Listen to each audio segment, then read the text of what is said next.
If a cop pulls you over and asks, "Where are you coming from?" it sounds friendly. It sounds like small talk before they hand you a ticket and let you go. But it is not small talk. It is a setup question. And one honest answer can turn a simple stop into a search of your vehicle, a DUI investigation, or a criminal case. So in this video, I'm going to give you the one sentence you can use tonight, word for word, that keeps you polite, keeps you safe, and protects your rights. Stay till the end, because I'll also give you the backup line for when they push. And believe me, they will push. Officers are trained to push. Some of them get genuinely frustrated when they don't get answers. That's okay. We don't get mad at the sun for rising in the east. That's just what it does. We deal with it. My name is Theodore Walton, criminal defense attorney. I have reviewed thousands of police reports. I have sat across from hundreds of clients who said, "I didn't think I was doing anything wrong." And I'm telling you, where are you coming from is the single most common way good people accidentally talk themselves into serious trouble. Here's what we're covering. Number 1, why officers ask that question. Number 2, exactly what to say instead. And number 3, 3 mistakes that blow everything up. Let's translate, "Where are you coming from?" into cop language. There are 3 reasons they ask it. Reason 1, building a timeline. The second you say, "I was at my buddy's place," the follow-ups are loaded. Which buddy? How long? Did you drink? What time did you leave? Every answer is a data point they can use against you or check for inconsistencies. They are not writing things down to help you. They are writing things down to use them. Reason 2, location association. Say you are coming from a bar, and you just handed them reason to investigate you for DUI. Say you are in a certain neighborhood, and now they can connect you to whatever happened there. You haven't been accused of anything, but you just volunteered the rope. Reason 3, the comfort test. Nervous people talk.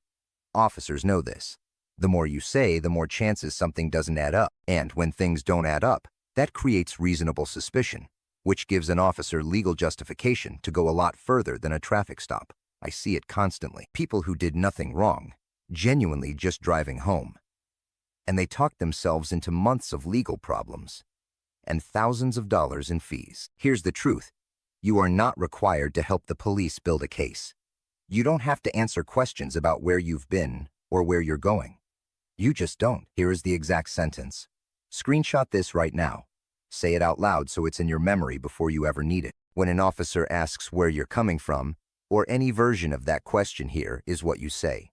"Officer, I'm not going to answer any questions about my day. I'm happy to provide my license, registration, and insurance." That's it. Polite, clear, no attitude, no story. And here's why it works. It does 3 things at once. 1, it signals cooperation with what you're actually required to do. You're not fighting the stop. 2, it draws a line around what you are not required to do. You don't owe anyone an explanation of your evening. Not on a traffic stop. And 3, it removes the chance for you to say something you'll regret when it's sitting in a police report at 2 in the morning. And understand this, Miranda rights don't protect you during a roadside conversation.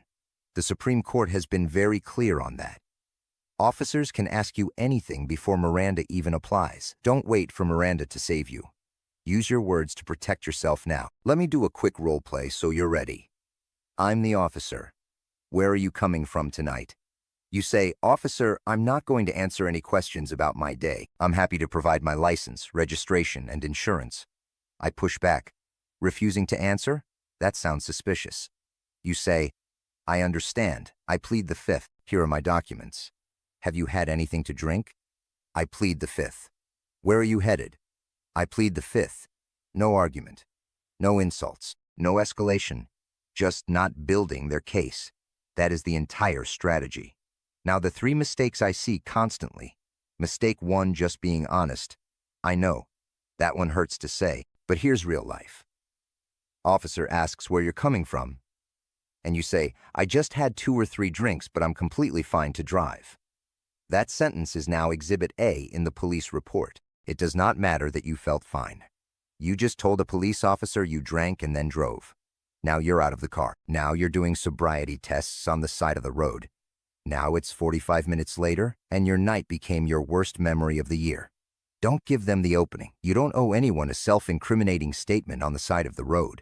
Mistake 2, the over-explainer. The officer asks one question, and some people give an entire TED Talk dinner. Who they were with, what route they took, why they took that route. Nervous people talk. I have watched it happen hundreds of times. If you know you're an overtalker, and I promise you already know this is the one time that habit will genuinely hurt you, every extra detail is another chance for something not to line up. Inconsistencies create reasonable suspicion. Reasonable suspicion creates probable cause, and probable cause turns a traffic stop into something much worse. Mistake 3, the sarcasm. And this one is hard for me because some of it is genuinely funny. Where are you coming from? Your mom's house. Creative. I'll give full credit. But you can be the wittiest person on that road and still end up in handcuffs. Sarcasm escalates the energy, and escalated energy gives an officer every reason to extend the stop and look at you harder. Being funny is great 99% of your life. This is the 1%, leave it alone. What if the officer keeps pushing? Why won't you answer me? What are you hiding? Here's your backup line. Officer, I plead the 5th. Am I free to go? And if they keep cycling through the same questions, you repeat it every time.